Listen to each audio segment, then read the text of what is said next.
Ya, kita lanjutkan materi kita tentang efek fotolistrik, penjelasan efek fotolistrik ya.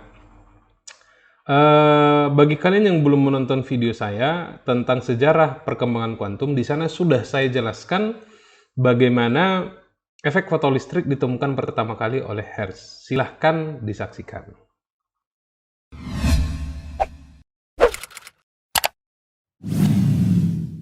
Heinrich Rudolf Hertz melakukan percobaan dengan menembakkan sinar ultraviolet ke permukaan berbagai jenis logam. Hasil eksperimennya adalah, yang pertama, saat frekuensi gelombang cahaya datang lebih kecil dari frekuensi ambang dari logam, yang mana ini tergantung kepada karakteristik logam tersebut, tidak ada elektron yang diemisikan. Berapapun intensitas gelombang cahaya tersebut, dan selama apapun intensitas tersebut diberikan atau ditembakkan kepada logam tadi. Dalam fisika klasik, seharusnya semakin lama kita paparkan energi, energinya lama-kelamaan akan cukup untuk mengeksitasi elektron yang ada pada logam. Namun pada kenyataannya, tidak. Selanjutnya, sekecil apapun intensitas gelombang cahaya datang, elektron selalu tereksitasi seketika saat frekuensi cahaya telah melewati frekuensi ambang dari logam. Terakhir, energi kinetik elektron yang tereksitasi bergantung pada frekuensi gelombang cahaya datang, bukan intensitas cahaya datang. Sehingga energi kinetik akan naik secara linear terhadap frekuensi gelombang cahaya datang. Hasil eksperimen tersebut tidak dapat dijelaskan oleh fisika klasik pada saat itu. Pada fisika klasik, energi suatu gelombang bergantung pada kuadrat amplitudo, bukan pada frekuensi gelombang atau frekuensi ambang dari logamnya. Energi ini secara klasik bersifat kontinu dan dapat mendorong elektron keluar logam. Kemudian muncul pertanyaan lainnya. Mengapa tetap ada eksitasi jika intensitas sangat rendah sekalipun? Dengan catatan frekuensi cahaya datang lebih besar daripada frekuensi ambang. Secara klasik, elektron akan menunggu energi yang diserapnya cukup untuk mendorong keluar dari logam. Sehingga seharusnya intensitas rendah ini tidak dapat membuat elektron tereksitasi. Pada kenyataannya, ternyata tereksitasi dengan syarat frekuensi cahaya datang lebih besar daripada frekuensi. Oke, di sini kita akan coba menjelaskan bagaimana penjelasan matematis atau penjelasan secara teoritis. Kenapa terjadi eksitasi elektron dari logam yang sedang ditembaki oleh frekuensi di mana dia hanya bergantung kepada frekuensi dari cahaya yang kita tembakkan tadi. Ya, jika frekuensinya melebihi frekuensi ambang, maka ingat ya, dalam jika frekuensi dari gelombang itu melebihi dari frekuensi ambang, maka akan terjadi eksitasi. Sedangkan jika dia lebih kecil dari frekuensi ambang dari logam tersebut, maka tidak ada elektron yang tereksitasi. Oke, nah hasil eksperimen tersebut tidak bisa dijelaskan oleh Hertz. Ya, dimana seharusnya frekuensi itu bergantung kepada panjang gelombang atau amplitudo, artinya semakin besar intensitasnya, maka seharusnya akan semakin banyak elektron yang tereksitasi dari logam. Ya. Namun pada kenyataannya dari efek fotolistrik kita temukan dia tidak bergantung kepada amplitudo atau intensitas, namun bergantung kepada frekuensi. Nah, di radiasi tadi kita juga telah menentukan bagaimana Planck mendapatkan bahwasanya energi bergantung kepada frekuensi. Nah, di efek fotolistrik kita dapatkan fenomena atau hasil eksperimen di mana hasil eksitasinya bergantung kepada frekuensi. Ya, jadi sama dengan radiasi benda hitam, efek fotolistrik itu juga hasil eksperimen terlebih dahulu, baru dijelaskan nanti secara teoritis. Nah, bagaimana penjelasannya? Oke, efek fotolistrik ini dijelaskan oleh Einstein pada tahun 1905 ya. Jadi ini nantinya dijelaskan oleh Einstein, dan dari papernya inilah dia mendapatkan hadiah Nobel nantinya. Jadi bukan dari relativitas ya. Nanti akan ada Oke, itu tidak kita jelaskan di sini ya. Kenapa Einstein tidak menerima Nobelnya dari relativitas ya? Oke, itu tidak kita bahas di sini dulu. Nah, di sini kita jelaskan bagaimana Einstein menjelaskan efek fotolistrik ini. Yang mana Einstein terinspirasi dari Planck. Ya, Planck dia menyebutkan apa tadi? Ya, bahwasanya energi itu energi diskrit dan merupakan fungsi dari frekuensi, bergantung kepada frekuensi. Ya, ini yang didapatkan oleh si Planck. Jadi Einstein terinspirasi oleh Planck. Jika Planck berhasil mendapatkan radiasi benda hitam, menjelaskan radiasi benda hitam ya dengan menggunakan konsep seperti ini. Namun pada kenyataannya Einstein menggunakan pendekatan yang berbeda ya. Jadi dia tidak menggunakan pendekatan dari Planck ini diskrit, namun pada hasilnya nanti dia juga mendapatkan hasil yang sama. Ya, oke, kita langsung saja ya, langsung jelaskan yang sederhananya ya. Kita di sini Einstein ya menggunakan ya, jadi dari hasil pendekatan Einstein tadi dia mendapatkan bahwasanya energi itu bergantung kepada Hf. Jadi ini mirip dengan apa tadi yang disampaikan oleh Planck ya, bahwasanya energi itu bergantung kepada frekuensi dan energinya itu diskrit. Nah, di sini Einstein beranggapan ya bahwa energi yang dibawa oleh, di sini kita punya sumber cahaya ya. Oke, sumber cahayanya. Bahwasanya energi yang dibawa oleh foton yang dari cahaya ini ya bersifat diskrit ya, bersifat diskrit. Yang besarnya tadi ini adalah E sama dengan Hf ya. Dimana begini, energi foton ini diserap oleh elektron. Jadi elektron kita punya di sini logam ya, serah logam atau apalah gitu ya, permukaan apapun itu, yang mana elektron di sini bersifat oke, kita buat gini, proton ya, oke, proton neutron sebagai inti ya, dan elektron di sini ya, elektron, dimana elektron ini bersifat bebas bergerak ya, dia bergerak kemana-mana gitu ya. Oke, nah ketika energi ini diserap oleh elektron ya, energi ini diserap oleh elektron, saya buat warna hitam untuk energinya, untuk fotonnya ya. Oke, energi ini diserap oleh elektron dan membuatnya keluar dari logam. Nah, di sini kita punya energi ambang ya, kita sebut sebagai energi ambang dari logam. Kita buat simbolnya adalah V ya, energi ambangnya. Atau kita sebut juga sebagai fungsi kerja ya, dimana ini adalah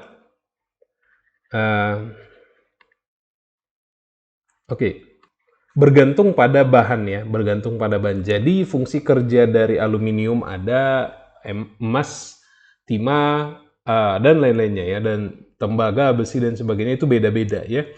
Nah, di sini ya, setelah tadi energi yang dibawa oleh foton tadi diserap oleh elektron, maka elektronnya lepas ya, jika dengan syaratnya tadi bahwasanya dia melebihi dari energi ambangnya ya. Sehingga begini. Jadi tadi energi diserap oleh elektron ya. Lalu sisa dari energi yang diserap oleh elektron yang ada di dalam logam tadi ya, itu nantinya akan dikonversi menjadi energi kinetik ya, energi kinetik oleh elektron ya, elektron. Saya buat E aja ya, E simbolnya. Dan bergerak dengan kecepatan ya V berapa gitu ya. Nah, artinya apa? Artinya di sini kita bisa tuliskan bahwasanya energi ya yang dibawa oleh foton tadi itu ada yang diserap ya.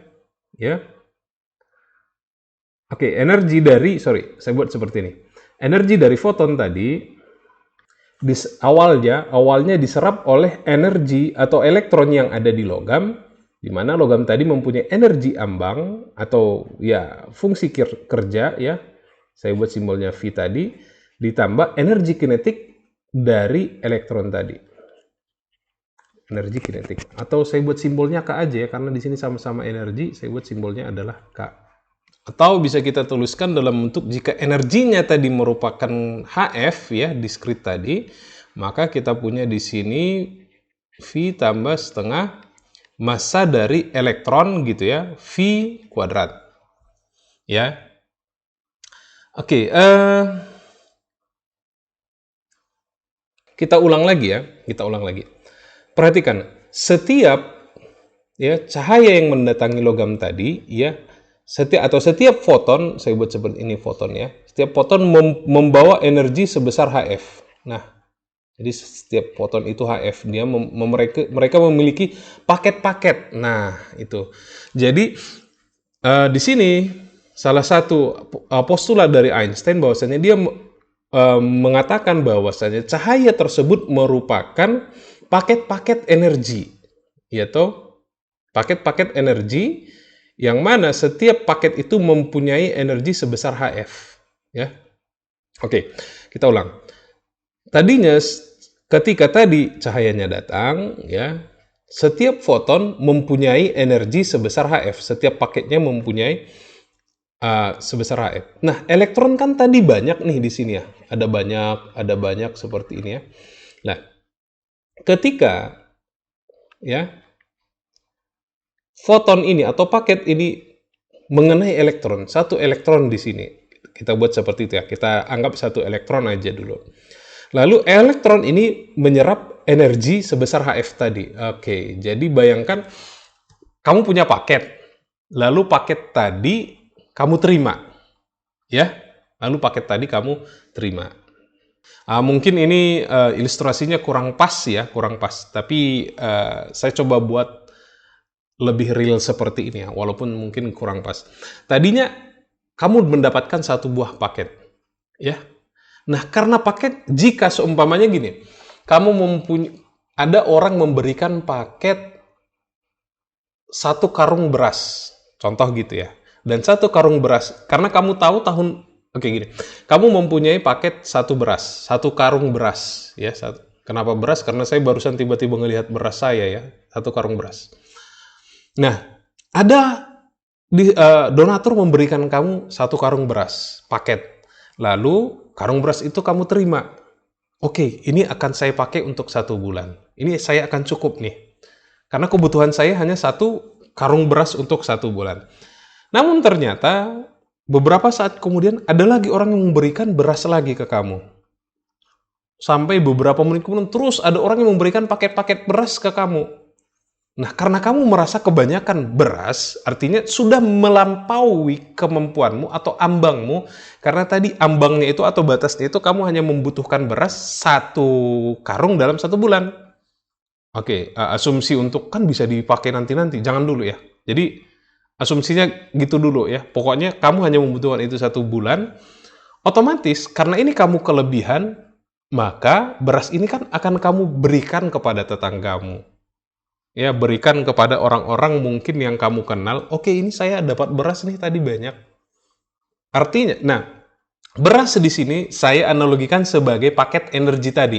Bayangkan, di sini foton tadi mempunyai energi sebesar HF, tek. Jika tadinya energi itu tidak melebihi energi ambang atau fungsi kerjanya, atau frekuensi ambangnya tadi, maka kamu akan tahan. Tidak akan ada yang tereksitasi. Namun jika melebihi dari fungsi ambang, maka otomatis akan ada elektron yang keluar. Akan ada beras yang keluar dari rumahmu. Nah, itu analoginya ya, analogi sederhananya. Ya. Oke. Nah, dari situ kita ingin melihat bagaimana sih energi kinetik ya, atau kita bisa membuat persamaan ini gini. Setengah massa elektron V kuadrat gitu ya, sama dengan HF kurang V. Oke, kita bisa buat seperti ini, lebih sederhana lagi. Nah, perhatikan, di sini, jika HF sama dengan V, jika paket itu sama dengan ambangnya tadi, atau fungsi kerjanya tadi, maka otomatis tidak ada energi kinetik, atau tidak ada yang tereksitasi. Namun jika HF-nya lebih besar, ya, jika energi paketnya lebih besar, maka otomatis fungsi kerjanya maka otomatis akan ada energi kinetiknya, atau akan ada elektron yang tereksitasi. Nah, penjelasan ini ya, pendekatan yang dilakukan oleh Einstein ini nantinya akan dikonfirmasi oleh Millikan, ya. Millikan, fisikawan asal Amerika, ya, Millikan. Jadi nantinya dia akan mengkonfirmasi efek fotolistrik yang dijelaskan oleh Einstein ini, dan ternyata hasilnya cocok. So, nah, dari penjelasan ini kita lihat, perhatikan lagi ya, bahwasannya energi dari kuantisasi tadi hanya bergantung kepada apa? Frekuensi dan frekuensi ambang atau energi ambang, ya. So, di sini lagi-lagi ini muncul lagi fenomena yang sama dengan di radiasi benda hitam. Di radiasi benda hitam tadi kita menemukan bahwasanya energi itu hanya bergantung kepada frekuensi, ya. Di sini perhatikan. Nah, di efek fotolistrik kita mendapatkan lagi bahwasanya energi kinetik hanya bergantung kepada frekuensi, ya, hanya bergantung kepada frekuensinya dan tidak bergantung kepada intensitas atau amplitudonya, ya. Kalau di klasik, ya, klasik kita mendapatkan bahwasanya energi itu bergantung kepada atau sebanding dengan amplitudo kuadrat atau intensitas, ya, amplitudo kuadratnya, ya. Namun di sini kita mendapatkan pada saat itu kita belum tahu ini apa gitu, ya, fisika apa namanya, ya. Kita mendapatkan bahwasanya energi itu sebanding dengan frekuensi, ya, sebanding dengan frekuensinya. Dan di sini tadi energinya bersifat diskrit. Jadi di sini energi kontinu, di sini bersifat diskrit. Nah, hal-hal seperti ini menjadi jelas bagi fisikawan pada saat itu bahwasanya fisika klasik itu ternyata terbatas. Untuk hal-hal mikroskopik dia tidak bisa menjelaskan. Nah, dunia ini disebut dengan, atau fisika jenis yang baru ini kita sebut nantinya dengan fisika kuantum. Ya, kita sebut dengan fisika kuantum. Oke. Tentunya tidak sesederhana ini, ya, masih ada penjabaran lebih panjang lagi, tapi saya coba jelaskan dengan cara yang sederhana seperti ini, bagaimana menjelaskan efek fotolistrik, ya. Oke, di sini ada soal, ya. Latihan, silahkan dicoba. Dua buah sinar ultraviolet dengan panjang gelombang 80 nanometer dan 110 nanometer mengenai permukaan logam yang sama. Jadi, ya, dua buah sinar, ya, jadi ditembakkan secara bergantian. Nah, ketika panjang gelombang 80 nanometer tadi ditembakkan, maka didapatkan energi kinetik dari elektron yang tereksitasi adalah 11,39 elektron volt. Nah, ketika panjang gelombang 110 nanometer ditembakkan, yang tereksitasi mempunyai energi kinetik 7,154 elektron volt. Pertanyaannya adalah, coba cari konstanta Planck. Ini hasil dari eksperimen. Kita coba cari konstanta Planck-nya berapa. Lalu selanjutnya coba cari fungsi kerja, frekuensi ambang, dan panjang gelombang ambangnya, V0 dan lambda 0-nya, ya, dari logam tersebut. Ya, silahkan dicoba sebagai sarana latihan kalian. Oke, setelah ini kita akan bahas tentang hamburan Compton, ya.